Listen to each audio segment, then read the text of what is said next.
아직 안 끝났어요? 그래요. 정말 충격 먹었어. 순간 말문이 막혀버렸어요. 제 딸이지만 참 지혜롭네요. 사도행전 4장 1절에서 4절 말씀, 오늘 성전은 누구인 것인가 말씀을 전하도록 하겠습니다. 지난주에 대한민국의 대통령이 새롭게 선출되었죠. 그리고 되게 빠른 것 같아요. 인수위가 없으니까 굉장히 빨리빨리 진행되는 것 같은데, 전에 같으면 인수위 기간을 거치면서 뭐 옳다 그르다 뭐 이러면 안 된다 저런다 하면서 막 싸우는 장면도 나왔지만, 좀 빠르게 인사들이 세워지는 모습들을 봤어요. 저도 새로운 충격이었습니다.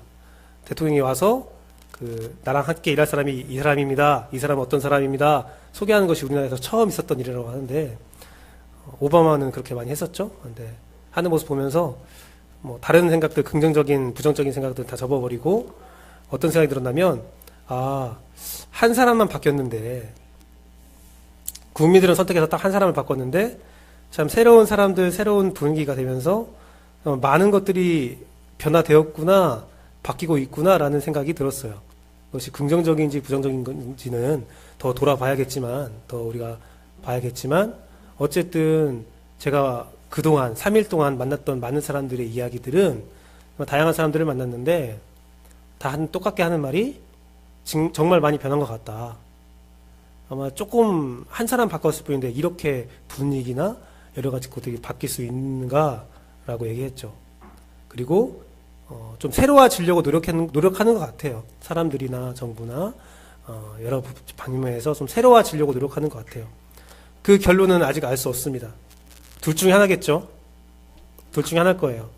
변화를 받아들여서 정말 나라가 변하든지, 아니면 변화를 받아들이지 않는 사람들이 지켜서 나라가 변하지 않던지, 변화의 흐름이 꺾이든지, 어쨌든 그 결과는 알지 못합니다. 제가 지금 말하는 변화의 흐름이라는 것은 옳을 수도 있고 그럴 수도 있어요. 제가 옳고 그름을 말하는 건 아닙니다. 어쨌든 어떤 변화의 물결이 오면 그 변화를 받아들이는 사람이 있고 그 변화를 받지 않는 사람들이 있다는 거예요. 변화를 받아들이는 사람이 옳고 변화를 받지 않는 사람이 그르다. 오해하지 마세요. 어쨌든 변화가 오면 그런 사람들이 생기고 어떠한 결론들이 내려진다는 거죠. 근데 사실 이러한 갈등들, 변화를 받아들이냐 받아들이지 않느냐라는 갈등은 우리의 삶에서 정말로 빈번히 일어나는 갈등이에요. 우리의 삶에서 변화는 정말 항상, 변화의 도전은 우리에게 늘 있다는 거죠. 어찌 보면 어머니의 자궁에서 보호받던 시절부터, 태어나는 순간부터 우리는 변화를 직면하게 됩니다. 환경의 엄청난 변화를 직면하게 되죠. 우유를 먹다가 이제 밥을 씹어 먹어야 하는 순간도 와요. 또한 우리 아이들을 보면 엄마가 집에서 키우다가 어린이집이나 유치원을 보낼 때 그 헤어짐에 대한 상실감이 굉장히 크다고 하더라고요. 그런 변화. 근데 또 그 헤어짐의 상실감이 금방 채워지더라고요. 친구들도 만나고 또 사회생활을 우리 아이들이 시작하면서 적응해 나가고 있습니다. 또 우리들도 공교육이라는 울타리에 또 적용하는 순간도 오죠. 자유롭게 뛰어놀다가 공교육이라는 그런 울타리에 적응해야 되는 순간도 있고, 직장, 결혼, 출산 등등의 여러 가지 변화를 우리가 경험하면서 어떻게 해야 될까, 난 어떻게 살아야 될까를 갈등하며 살아갑니다. 저는 아까도 말했지만 개인적으로 변화에 수긍하여 산다는 말도 별로 안 좋아해요. 또한 어떤 변화에도 흔들리지 말아야 돼 라는 말도 별로 안 좋아해요. 변화가 왔을 때에 수긍하고 살아야 돼. 변화가 와도 우리는 흔들리지 말아야 돼. 그 두 개 다 별로 싫어해요. 그 이유는 그 변화를 수긍해, 아니 변화 가운데 우리 것을 지켜야 돼, 그거에 대한 그 결과가 중요한 게 아니라 왜, 이유가 중요한 거거든요. 전 이유 없이 수긍해, 이유 없이 지켜야 돼라는 것은 저는 별로 좋아하지 않아요. 여러분도 어떤 기독교 환경, 여러분의 삶의 환경에서 어떤 변화를 직면했을 때에 저랑 얘기할 수가 있잖아요. 또 이웃들과 우리 성도들과 함께 이야기할 수 있잖아요. 이 변화에 대해서 우리가 어떻게 수긍해야 되냐, 무엇을 지켜야 되냐 이야기할 때 단순히 이유 없는 그냥 지켜야 될 것 같은데, 변해야 될 것 같은데, 그게 아니라 이유를 찾을 수 있는 여러분이 됐으면 좋겠어요. 정말 이유 없는 이유라 할지라도 이유를 찾는 여러분이 됐으면 좋겠어요. 이유에 따라서 얼마든지 변할 수도 있고, 이유에 따라서 우리의 고유한 가치를, 진리를 지켜나갈 필요가 있는 거거든요. 그 이유, 어떤 이유, 그 이유를 서로 존중하고 서로 찾아가는 여러분 되기를 소망합니다. 오늘 본문 4장 1절에서 4절 말씀을 보면 오늘 대한민국의 현실과 또한 우리의 인생 가운데, 삶 가운데 경험하고 있는 많은 갈등들을 좀 대표적으로 보여주고 있지 않은가라는 생각이 들어요. 초대교회가 되면 초대교회 시대에 되게 뚜렷한 현상이 하나 있었는데 그것은 무엇이었냐면 양극화 현상이었습니다. 저는 그걸 믿음의 양극화라고 설명하는데요. 예수 그리스도의 부활의 사실, 예수 그리스도의 복음의 사실이 사람들에게 전달되면서 정말 스펀지처럼 받아들인 사람이 있었어요. 오늘 말씀도 보면 사전에 5,000명이 막 회개하고 베드로와 설교서에 3,000명이 돌아오고 놀랍게 예수 그리스도의 복음을 정말 스펀지처럼 쭉쭉 받아들인 사람이 있었어요. 하지만 그것을 싫어하고 받아들이지 못하는 사람이 있었습니다. 심지어는 예수 그리스도의 부활을 믿는 사람들을 잡아 가두고, 오늘은 가뒀다는 말이 나오죠? 가두고 죽이기까지 했죠. 핍박하고 죽이기까지 했어요. 악착같이 복음을 받아들이지 않는 사람도 있었어요.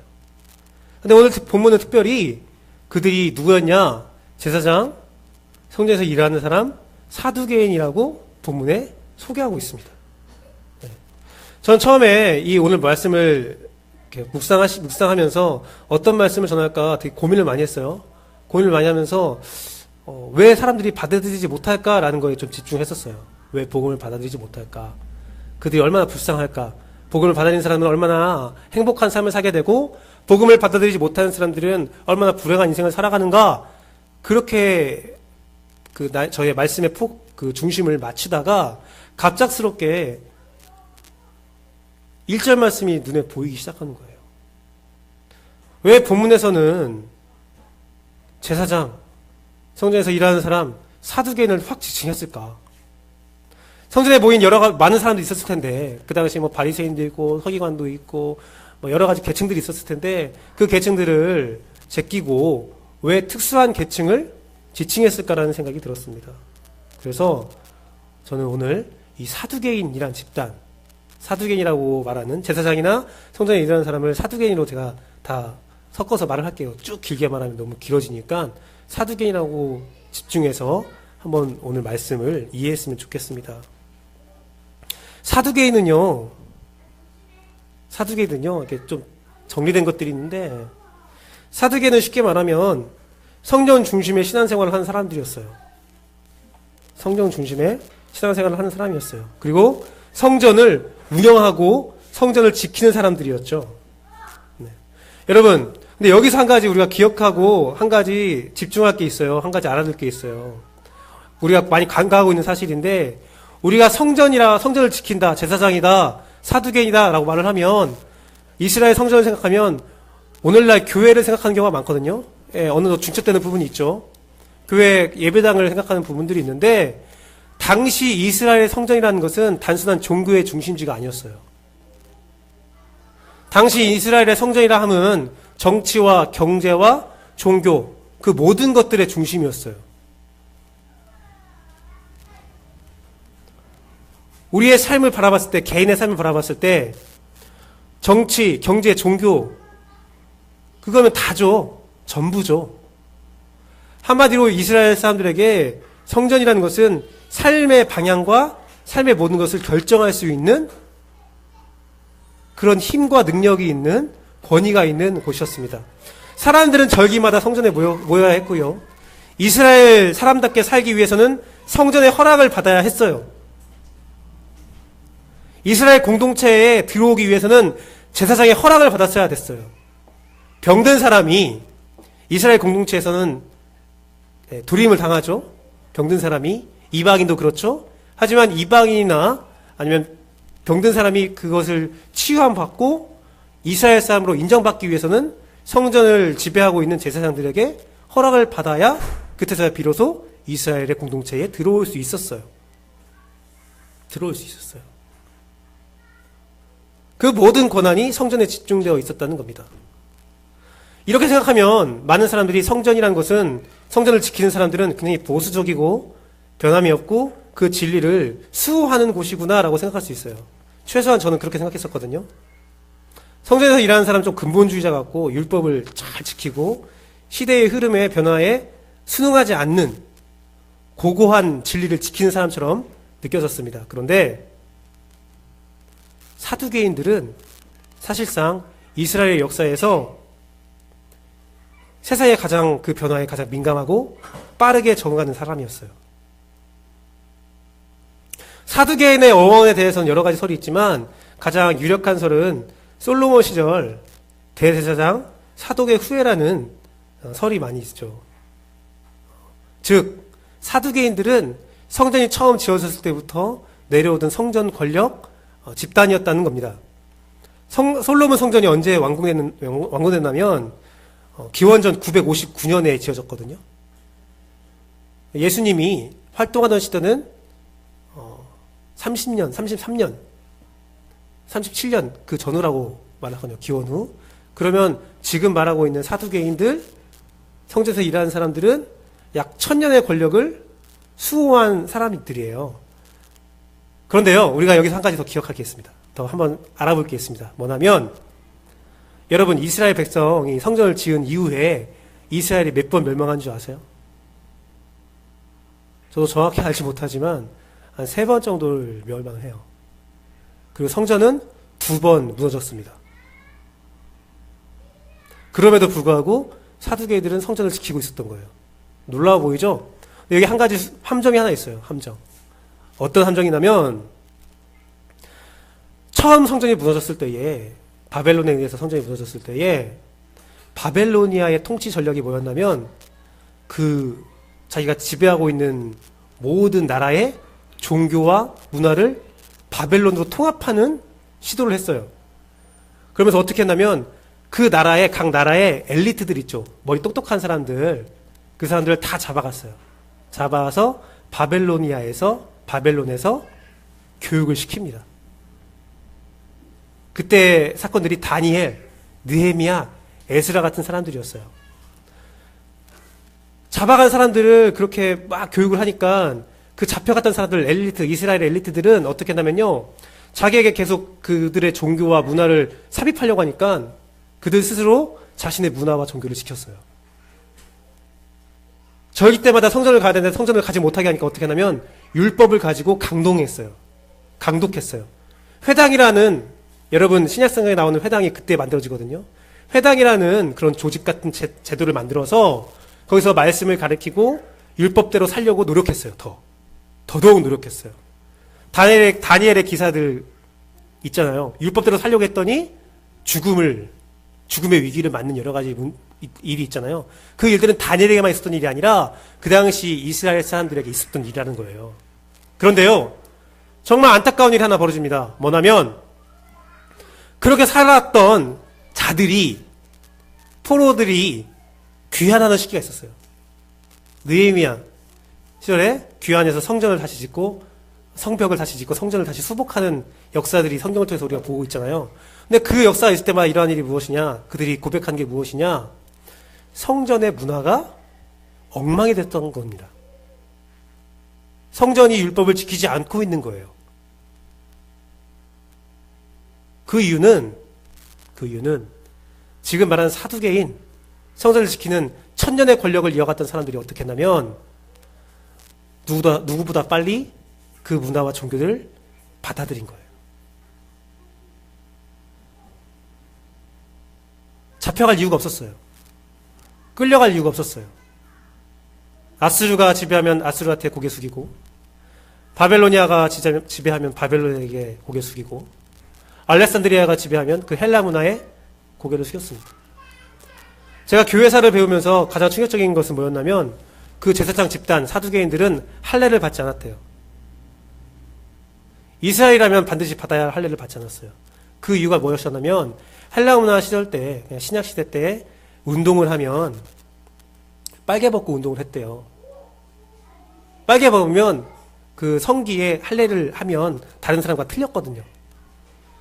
그것이 부끄러워서 할례를 받지 않는 것이 유행이었다라고 하더라고요. 그 정도로 사두개인들은 외세의 문화를 빠르게 적응한 거예요. 왜 그들이 외세의 문화를 그렇게 빨리 받아들였냐, 그렇게 살아남았냐. 그들은 권력에 대한, 자신이 가지고 있는 권력에 대한 집착과 사유가 있었기 때문에 그래요. 성전에 있는 종교와 경제와 문화와 정치의 그 권력을 놓고 싶지 않았거든요. 더 강력한 사람에게 고개를 숙여서 그들이 그것들을 영위할 수 있는 방법을 선택하며 살았던 사람입니다. 성전의 특권, 그것을 자신의 영광과 영화를 위한 도구로 사용하면서 더욱더 굳건해진 거죠. 1000년이라는 시간이 지나면서 더욱더 굳건해지고 더욱더 강해진 거죠. 그들을 보니까, 포로에서 돌아온 사람들이 그들을 보니까 이스라엘에 희망이 없는 거예요. 야, 더 이상 이스라엘에 이렇게 돼서 희망이 없다. 그래서 그들의 신앙을 지켰던 회당 문화를 더욱더 발전시키고 말씀을 더 필사하고 연구한 사들, 그들이 바로 바리새인들이에요. 그래서 바리새인과 사두개인은 사이가 좋지 않았다라는 말을 여러분이 많이 들었잖아요. 단순히 그냥 사이가 안 좋은 게 아니라 그런 역사 가운데, 이스라엘 역사 가운데 그렇게 파가 갈린 겁니다. 파가 갈린 거예요. 사두개인들은 권력을 탐하고 또한 그 권력을 잡은 사람이었기 때문에 당연히 부활은 싫었어요. 그들도 알고 있었거든요. 내가 율법대로 못 살고 있는 거, 내가 욕심 부리고 내가 잘못 살고 있는 거 알고 있었거든요. 그러니 어때요? 세상에 멸망이 있으면 안 되죠. 사회에 심판이 있으면 안 되죠. 내가 지금 살면서 부와 명예를 다 누리고 이 세상에서 즐겁게 살고 끝 나기를 원했던 거죠. 그래서 그들은 부활을 인정하지 않은 거예요. 내세 삶을 인정하지 않은 겁니다. 그들은 외면했습니다. 그 천년 권력을 계속 가지고 살기만 원했죠. 제가 이러한 내용들을 어떤 분에게 설명한 적이 있었어요. 설명했더니 그분이 딱 한마디 하더라고요.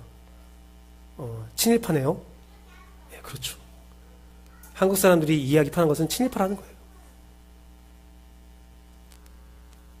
친일파가 사투개인이다 그렇게 이꼬르가 아니라 설명해봐, 비유해보면 그렇게 이해하면 좀 편할 수 있다, 이야기 편할 수 있다라는 거예요. 그래서 사두개인들은 그렇게 살았어요. 그러니까 바리새인들과 이스라엘 백성들은, 율법주의자들은 사두개인들을 절대로 신뢰하지 않았죠. 그들을 좋아하지 않았어요. 그런데 바리새인들과 율법주의자들에게 약점이 하나 있었어요. 뭐냐면 율법대로 살아야 돼. 율법에 기록된 것은 성전에 가서 너의 죄를 용서받아야 돼. 절기가 있어. 그들이 율법대로 살기 위해서 어떻게 해야 돼요? 싫지만, 저들 틀렸다라고 말하지만, 저들은 잘못했어라고 말하지만, 사두개인에게 가서, 제사장에게 가서, 그렇게 싫어하는 제사장에게 가서 무릎 꿇고 죄를 용서받아야 되고 성전의 문화에 적응해 살아가야 돼요. 그러니까 입으로는 맨날 욕해요. 성전이 망했어. 성전이 타락했어. 제사장들이 아주 올바르지 못해. 하지만 몸은 그들에게 가서 예배 드려야 되고 그들의 권력을 인정해야 되고 천년 동안 이어진 권력과 부와 그런 권세와 정세에 순종할 수밖에 없었어요. 신뢰하지 못해도 그것이 권력이었고 그것이 법이었기 때문입니다. 그렇게 발빠르게 변하면서 세상에 적응하면서 자신의 것들을 다 소유한 사람들이 갑작스럽게 오늘 본문에서는 변화에 가장 적응하지 못한 사람이 된 거예요.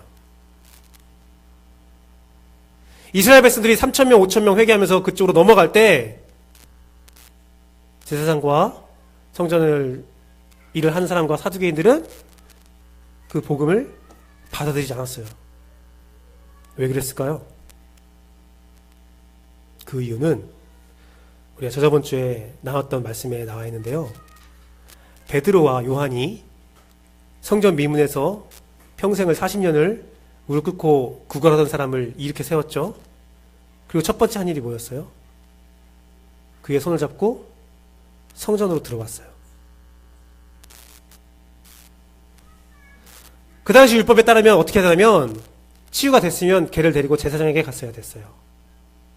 그 제사장한테 병 나음 받았다는 사실을 인정받고 그 이후에나 성전을 들어갈 수 있었습니다. 그런데 베드로와 요한은 그런 절차를 무시했어요. 제가 그 설교를 하면서 뭐라고 했어요? 베드로와 요한의 진짜 기적은, 더 큰 능력은, 큰 은혜는 앉은 사람이 병이 나음이 아니라 성전을 소유하지 못했던 사람이, 예배를 소유하지 못했던 사람이, 하나님의 얼굴을 볼 수 없는 사람이 단번에 하나님의 얼굴을 보고 예배할 수 있고 누구보다 더 기쁘게 하나님을 만날 수 있게 한 것이 바로 진정한 기적이었다라고 제가 말씀드렸잖아요. 사두개인들은 하나님과 이스라엘 백성을 이어준다라고 말을 했지만 그들은 그걸 원치 않았어요. 성전을 자기가 소유하기 원했고 나만, 우리 권력만 하나님과 연결되어 있고 다른 사람들은 다 내 말을 들어야 되라고 성전을 소유하고 있었어요. 뺏기지 않았어요. 그 똑똑한 그 엘리트들, 그 근본주의자, 천년의 역사 동안 자기들이 권력에 순응할 때 권력과 끊임없이 싸웠던 바리새인들도 그들조차 내 앞에서 무릎 꿇고 내 앞에서 죄사함을 받아야 되는데 어디 감히 알지 못했던 사람이 와서 성전을 소유하려고 해? 또 예수 그리스도가 했던 사역이 뭐예요? 평생을 했던 사역이 성전을 정화하고, 성전은 장사하는 곳이 아니야. 기도하는 곳이야. 성전은 하나님을 만나는 곳이야. 사마리아 여인이 우리 어디서 예배해야 돼요? 예배하는 장소가 중요한 게 아니야. 넌 지금도 예배할 수 있어. 그리고 예수 그리스도가 십자가의 보혈에 달려 돌아가시면서 마지막으로 했던 사역이 뭐예요? 성막이 찢어진 거예요. 하나님과 각 성도 사람을 이어놓은 거예요. 그 중간에 어떠한 사람도, 어떠한 단체도, 어떠한 권력기관도 다 필요가 없다. 너와 내가 하나가 된다라는 거죠. 그리고 오순절 성령 강림 사건 때는 더욱더 놀라운 일이 있었죠. 성령님이 직접 내 안에 거하는 놀라운 역사가 시작되었죠. 그러니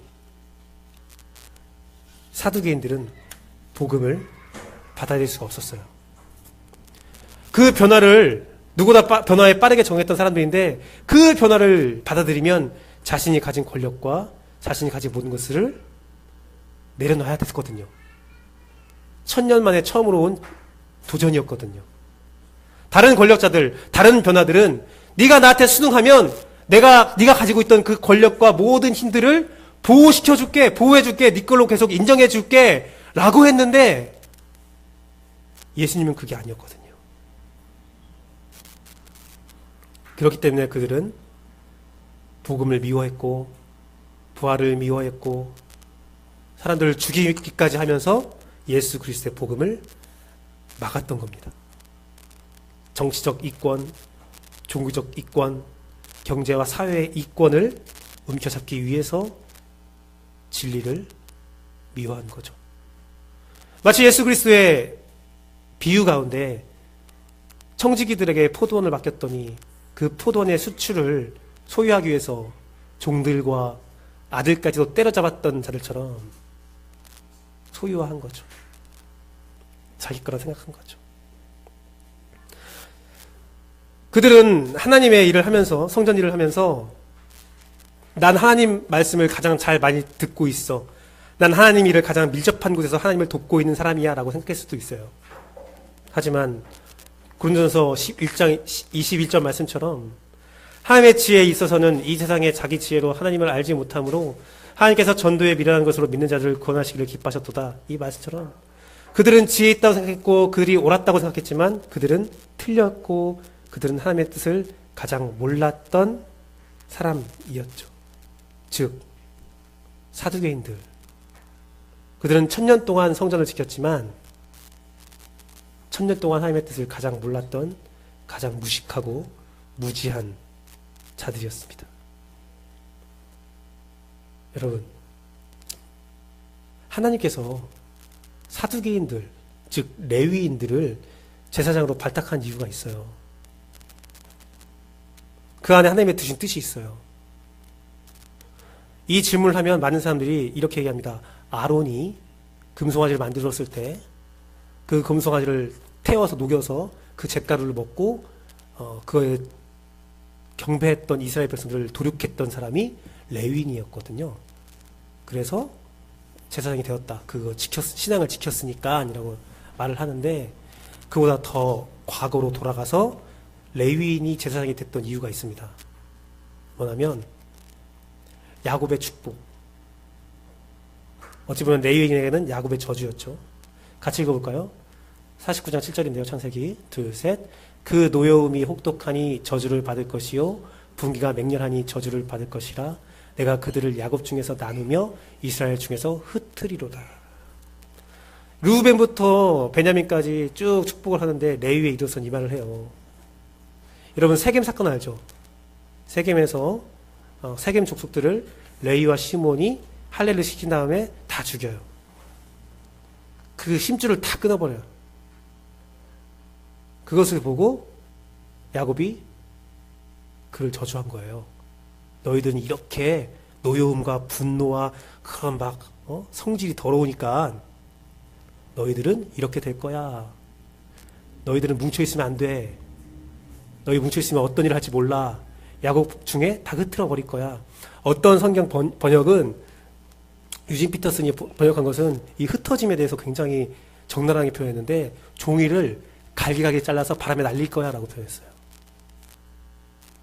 여러분, 종이를 갈기갈기 찢어서 바람에 날리면 어떻게 됩니까? 다시 모을 수 없게 흩어지게 되어 있어요. 그래서 여호수아를 통해서 가나안 땅이 분깃될 때에, 땅에 나뉠 때에 레위 지파는 기업을 하나도 받지 못해요. 그들은 어때야 되냐면, 그들은 다른 지파, 자기 형제 지파에게 빌붙어서 빌어먹어 살아야 되는 그런 운명을 가진 공동체가 된 거예요. 레위는. 하나님이 딱 보시기에 너무 불쌍하잖아요.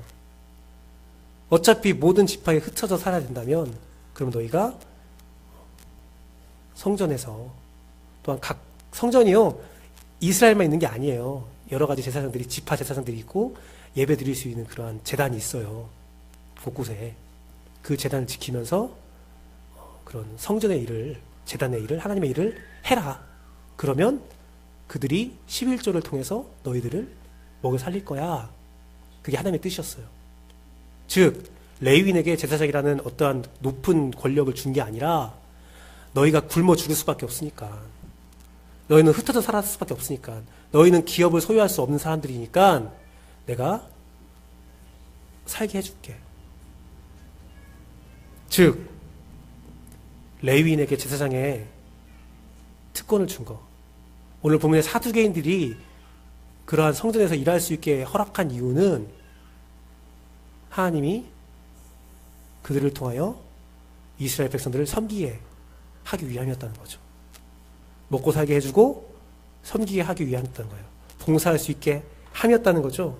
그런데 그들은 하나님으로부터 성전의 권력을 빼앗아 기업을 소유하지 못할 자들이 정치와 경제와 정치의 모든 것들을 소유하는 사태에 이르는 거죠. 그러니까 하나님께서는 어떻게 하십니까? 성전을 무너뜨리고 다시 세워주고 무너뜨리고 다시 세워주고 무너뜨리고를 반복하는 거예요. 그리고 끝내 그들에게 성전을 완전히 빼앗아 버렸죠. 그리고 각 사람에게 다 허락한 거죠.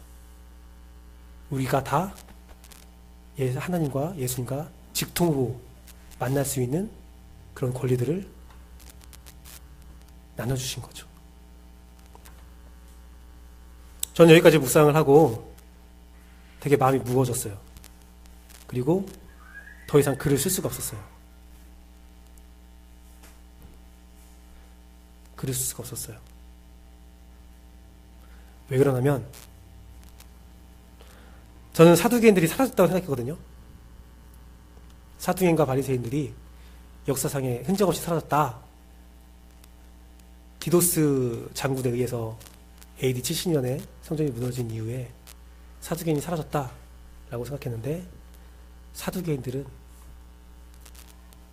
성전이 지어진 이후 예수 그리스도까지 1000년까지 그 권력을 이어간 것처럼 예수 그리스도가 부활하신 이후에 오늘날 2000년까지 그 권력을 이어갔어요. 최소한 로마 시대 때 국교가 된 376년 이후에부터 약 1500년간은 사두개인들은 다시 부활했더라고요. 그게 누구냐? 바로 접니다. 더 이상 저는 말씀을 이어갈 수가 없었어요. 눈물이 나더라고요. 오늘날 교회 공동체의 사역자들, 대형 교회들, 그 교회들 보면 어떻습니까? 하나님이 우리를 세우신 이유는 우리가 죄인이라서, 제가 이 세상에서 살아갈 수 없는 정말 분노와 성격 더러움을 가지고 있어서, 어찌 보면 그 분노를 세상에서 참지 못하니까 저를 세워줬다는 생각도 들어서, 세운 이유는 딱 한 개죠. 여러분을 위해서 기도하고 여러분을 위해서 말씀을 읽고 철저히 봉사하라고, 소유하지 말라고. 그런데 오늘날 어떻습니까? 여러분이 주신 귀한 것들을 가지고 정치, 경제, 종교, 사회에서 영향력을 미치려고 하죠. 그 중심이 되려고 하죠. 그 모습 보면서 성도들은 어떻습니까?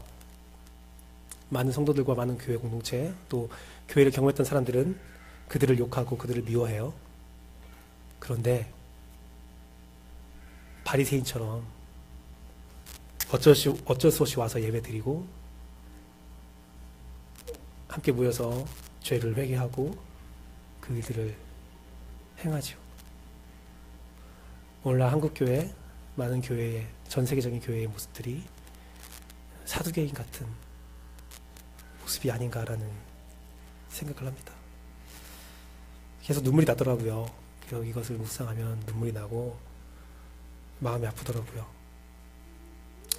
여러분이 실수해서 물을 흘렸어요. 물을 닦으려면 수건을 가지고 물을 닦겠죠? 마른 수건을 물 위에 놓으면 물을 잘 빨아들여요. 잘 빨아들이다가 수건에 물이 충분히 배이면 더 이상 물을 빨아들이지 못하죠. 어찌 보면 변화를 받아들인다는 것은 그 안이 비어있을 때 가능한 거거든요. 내 것을 잘 비웠을 때 내가 잘 변화될 수 있고, 내 것을 잘 비웠을 때에 새로움을 받아들일 수 있는데, 사두개인들은 그 안에 가진 게 너무 많았죠. 그들은 세상의 변화 순응한다고 했지만 천년을 넘어서 약 3000년의 역사 가운데 그들은 가진 것이 너무 많아 변화되지 않았던 것입니다.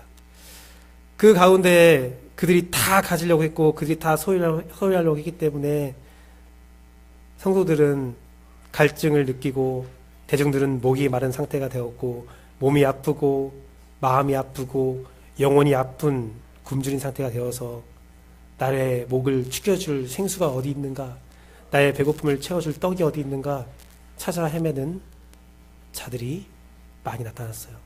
하지만 그럼에도 불구하고 그들의 고통에 동참하지 않고 자기가 가진 것을 주지 못했기 때문에 사두개인들은 그렇게 변화를 받아들이지 못했던 거죠. 그리고 대중의 배고픔과 굶주림은 우리 예수 그리스도가 생명의 피가 되고 생명의 떡이 되어 그들을 채워준 것입니다. 더 이상 물이 가득한 수건은 예수 그리스도의 생수의 피와 생수의 떡을 먹지 못하는 상태가 되어 아주 불쌍한 상태가 되어서 그렇게 썩어가고 그렇게 죽어갔습니다. 그럼 어떻게 해야 돼요? 그 물을 짜줘야죠. 그러기 위해서 여러분에게 부탁하고 싶은 것 두 가지를 말씀드리고 말씀을 마치려고 합니다. 사랑하는 성도 여러분, 우리 한 사람 한 사람은 제사장이고 성전입니다. 우리는 언제 어디서든 예수 그리스도와 만날 수 있고 예수 그리스도를 통해서 하나님께 나아갈 수 있으며, 여러분 안에는 각자 성령님이 거하시고 있기 때문에 여러분 각자는 저를 통해서 말씀을 듣는 것이 아니라 여러분 안에 있는 성령을 통해서 말씀을 들을 수 있는 자입니다. 어떤 사역자도 그 사람의 능력의 종이 있다 할지라도, 능력이 있다 할지라도, 말을 수려하게 잘한다고 할지라도 여러분 안에 있는 성령님보다 여러분을 긴밀히 알 수 없으며 여러분 안에 있는 성령님보다 여러분에게 더욱더 정확한 말씀을 할 수 없습니다. 그가 바르다. 그가 바르기 때문에 그가 따르는 정치와 경제와 사회와 종교의 모든 것들을 우리가 따를 수 있다. 합당하다. 하다 할지라도 여러분 안에 있는 성령님보다 그는 뛰어나지 않습니다. 어떤 사역자도 여러분의 신앙과 여러분의 삶을 사유화할 수 없습니다. 여러분의 신앙과 여러분 안에 있는 성령과 여러분의 삶과 종교와 정치와 경제와 모든 것들은 여러분 겁니다. 여러분이 싫으면 하지 않으면 되고 여러분이 좋으면 하면 됩니다. 온전한 자유를 누리십시오. 그러기 위해서 첫 번째, 여러분의 제사장 권위를 회복하십시오. 난 평신도니까, 난 잘 모르니까. 아니요. 여러분은 권위 있는 제사장입니다. 누구보다도 권위 있는 제사장입니다. 어떤 누구보다 권위 있는 제사장입니다. 여러분, 설교는 사역자의 전유물이 아닙니다. 여러분도 설교할 수 있습니다. 여러분도 축복의 권한이 있습니다. 예배는 사역자, 교회에서만 이루어지는 것이 아닙니다. 그것은 이미 파괴됐다니까요. 예수 그리스도의 죽음으로 인해서, 부활로 인해서 성전의 문화와 그 모든 것들은 다 파괴됐어요. 여러분, 삶이 예배라고 바울 사도는 끊임없이 말했습니다. 예수 그리스도도 누구든지 어디서든지 나와 함께면 예배할 수 있다라고 말하셨어요. 그러니 여러분, 제발 여러분이 제사장이니까 여러분이 거주하고 있는 여러분 몸 안에, 여러분이 성전으로서 여러분 몸 안에 성령님이 거주하고 있으니까 여러분 직장에서, 가정에서, 거리에서 마음껏 예배하십시오. 마트에서도 예배할 수 있고 여러분 집 침대에서도 예배할 수 있고 여러분 예배할 수 있어요. 어디서든지 예배할 수 있어요. 농담으로 심지어 화장실에서도 예배할 수 있어요. 그런 제사장의 권위를 반드시 찾으십시오. 여러분의 권위를 빼앗으는 자가 있다면 피하십시오. 차라리 피하세요. 두 번째로 여러분에게 바라고 싶은 것은 나의 자유만 인정하는 것이 아니라 이웃의 자유도 인정하십시오. 여러분의 주권과 자유와 성령의 인도하심이 소중하듯이 여러분 이웃의 그것도 소중합니다. 신앙의 단계가 있을까요? 성장의 수준이 있을까요? 각 사람에게 성령님이 임하셔서 각 사람 각 인생을 인도하고 있는데 구원의 기준이 있을까요? 구원의 기준은 우리 예수 그리스도가 심어준 구원의 유일한 기준은 딱 한 가지입니다. 예수 그리스도의 이름을 믿고 구원받는 것 그 하나밖에 없어요. 내가 틀릴 수도 있고 이웃도 틀릴 수 있고 내가 오를 수도 있고 이웃도 오를 수 있다는 사실을 기억하십시오. 다만 서로를 돌보고 서로를 도와주고 내가 느꼈던 말씀을 나누고 자연스럽게 자유스럽게 나누십시오. 그 안에서 인생을 개입하지 마세요. 어린아이부터 장년까지 서로 존중하고 사랑하십시오. 그 사람의 인격과 그 사람의 말과 그 사람의 이유와 그 사람의 변화와 그 사람의 지킴과 그 사람의 모든 것들 인정하시고 나누십시오. 여러분이 존귀하듯이 그 사람도 존귀합니다. 지난주에 어떤 분이 우리 교회를 방문했어요. 여러분이 모르는 사람이에요.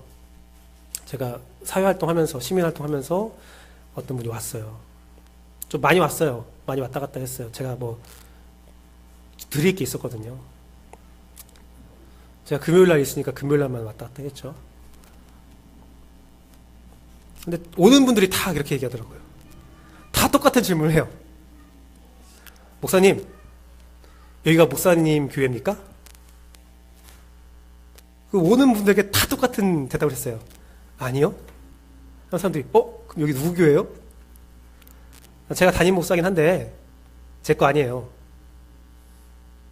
하나님, 1차적으로는 하나님 거고요. 2차적으로는 여기 교회를 다니시는 성도님 겁니다. 목사님이 하신 거 아니에요? 목사님이 뭐 정성도 드렸고 뭐 3년 동안 하셨다는데 그동안 막 그건 제가 하나님께 다 드린 거고요. 제가 그렇다고 이걸 소유할 수는 없죠. 제 게 아니죠.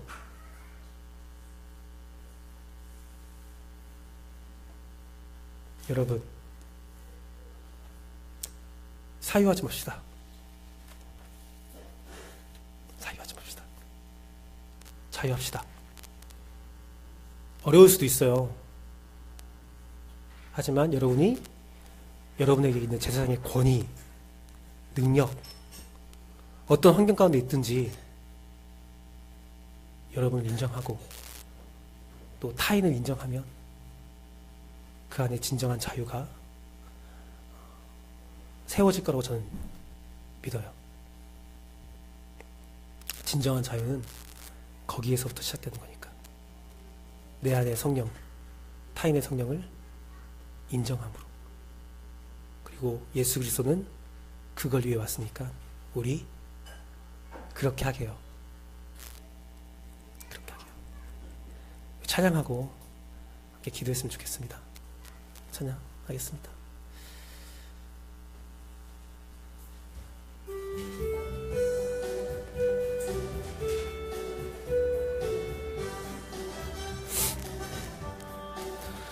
오 자유, 오 자유, 나는 자유하리라. 비록 얽매였으나 나는 이제 돌아가리. 자유 주시는 내 주님께. 오 자유, 오 자유, 오 자유, 오 자유,